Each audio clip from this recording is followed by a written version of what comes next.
96 সালে মনে আছে আপনাদের? আমি এখানে এসে আপনাদেরকে রাস্তার ওয়াদা করেছিলাম। সেই রাস্তা পরবর্তীতে আমার স্বামী নির্বাচিত হয়ে করেও দিয়েছে। আমি শঙ্করভাগে ওয়াদা করেছিলাম বিদ্যুতের জন্য। আপনারা কি বিদ্যুৎ পেয়েছিলেন? পেয়েছিলেন বলেন? আমি আপনাদের কাছে ওয়াদা করেছিলাম এই যে আদিবাসী নেতা বেলাল, ওয়াদা করেছিলাম আপনাদেরকে আমি হ্যাজাক লাইট দিব, হ্যাজাক, কিন্তু আমি দিতে পারিনি, কিন্তু এবার দেবো, ইনশাল্লাহ দেব। প্রিয় ভাই ও বোনেরা, আমি আপনাদের সাথে আমার পথ চলা সেই 96 সালে যখন আমার স্বামী নির্বাচনে দাঁড়িয়েছিল, আপনাদের সবার সহযোগিতায় বিপুল ভোট পেয়ে আমার স্বামী রুহুল কুদ্দুস তালুকদার দুলু এমপি হয়েছিলেন, পরবর্তীতে মন্ত্রী হয়েছিলেন। আপনাদের যে সকল রাস্তা, বিদ্যুৎ যতটুকু সময় পেয়েছেন উনি করেছেন। আমি আজ আপনাদের কাছে ওয়াদা করছি, বিএনপি যদি ক্ষমতায় আসে, রুহুল কুদ্দুস তালুকদার যদি এমপি মন্ত্রী হন, আপনাদের সকল সুযোগ সুবিধা, রাস্তাঘাট, বিদ্যুৎ, গ্যাস সবকিছুর ব্যবস্থা আমি করব ইনশাল্লাহ। প্রিয় ভাই ও বোনেরা, এই হরিশপুর ইউনিয়নে যারা নির্যাতন করেছিল তারা এখন কোথায়? কোথায় কালিয়া? কোথায় মাসুম? আমি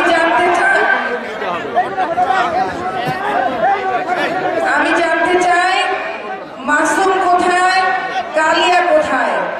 যারা 18 সালের নির্বাচনে আপনাদেরকে কাজ করতে দেয়নি, আমার জন্য আপনাদেরকে ঘর থেকে বের হতে দেয়নি, আপনার পুকুরের মধ্যে, গাছতলায়, আপনার বিভিন্ন জায়গায় পালিয়ে থেকেছেন, এই মাসুম, এই কালিয়া, এই শিমুলের দোসররা আজকে কোথায়?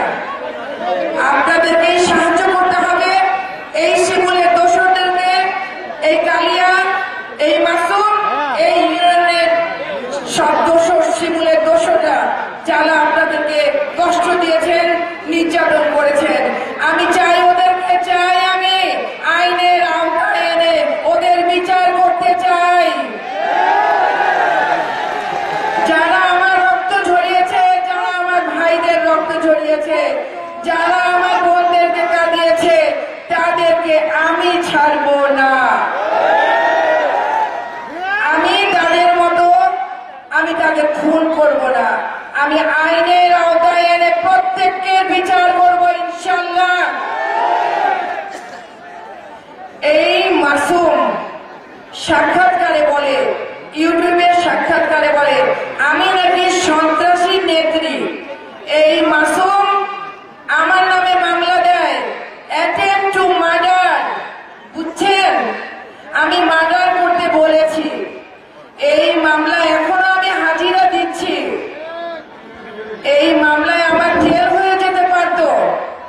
দেখেন, মাসুম কিন্তু জানে আমি কিছু করিনি, কিন্তু আমাকে এত বড় মামলাটা দিল, এবং তার সাথে আমার যারা ছিল আমার সাথে প্রত্যেকে জেল খেটেছে। উপরে আল্লাহ পাকের ইচ্ছায় শুধু আমি জেল খাটিনি। প্রিয় ভাই ও বোনেরা, এই যে নান্নু মেম্বার মার খেলো, কারা মারলো নান্নুকে বলেন? এর প্রতিশোধ আমি নিব না, কিন্তু এর বিচার আমি করব। এই যে মাসুম ভোটে দাঁড়ানোর পর আপনাদেরকে ভয় দেখালো, আপনাদেরকে বিভ্রান্ত করলো, এর বিচার আপনারা চান না? চাই।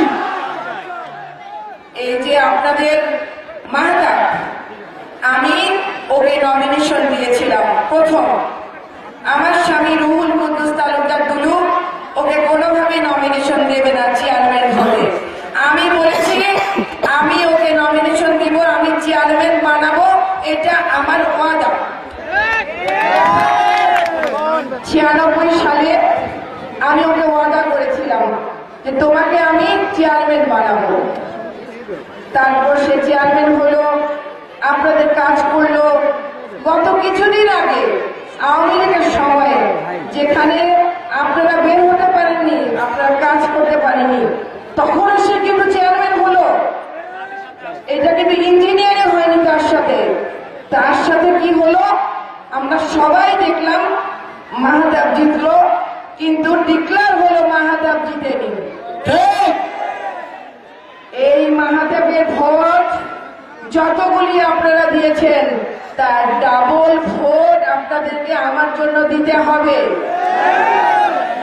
এই যে ইঞ্জিনিয়ারিং করলো, ওরা যা করলো আমাদের সাথে, এই মাহতাবকে আমি ওই ভোট একটি একটি করে ফিরিয়ে দিব ইনশাআল্লাহ। প্রিয় ভাই ও বোনেরা, এই ধলাট বিএনপির ঘাঁটি, এই ধলাটকে নষ্ট করেছে। এই রহিমপুরি বিএনপির ঘাঁটি, তাকে নষ্ট করেছে। এই পিচ্চিপাড়া থেকে শুরু করে এই ইউনিয়নের প্রত্যেকটি গ্রামে গ্রামে আমি গিয়েছি 96 সালে, প্রত্যেকের সাথে আমার পরিচয় আছে। প্রিয় ভাই ও বোনেরা, আগামীতে যে ভোট হবে সেই ভোটে আপনারা অনেক অনেক বেশি ভোট দিবেন ধানের শীষের প্রার্থীকে। সেই ধানের শীষের প্রার্থী যেই হোক না কেন আপনাদেরকে বিপুল ভোটে বিজয়ী করতে হবে ইনশাআল্লাহ। প্রিয় ভাই ও বোনেরা, আমি সবসময় আপনাদের সাথে ছিলাম, আগামীতেও থাকবো। হয়তো আমি এমপি হতে পারিনি, কিন্তু আমি বিশ্বাস করি আপনাদের হৃদয়ের এমপি আমি বাবাটা লোকের জন্য রাজনীতি করি। আমার কোনো তদবির আমি করি না, আপনারা জানেন। আমার কোনো লেনদেন নাই, আমার কোনো টাকা পয়সার দরকার নাই, লোক নাই। আমি বাবাটা মানুষের জন্য রাজনীতি করি, যারা 2008 সালে আমাকে 1,12,000 ভোট দিয়েছিল, তাদের কাছে আমার যে কমিটমেন্ট, তাদের পাশে আমার থাকার কমিটমেন্ট, এটার জন্য আমি রাজনীতি করি, অন্য কোনো কারণ আমার নেই। এই ইউনিয়নের, এই হরিশপুর ইউনিয়নের কিছু কর্মী যাদেরকে আপনারা বিএনপির আলাইপুর অফিসে কখনো যায় না, তারা আমার জন্য গরু বিক্রি করেছে, ছাগল বিক্রি করেছে, জমি কর দিয়েছে 2008 সালে।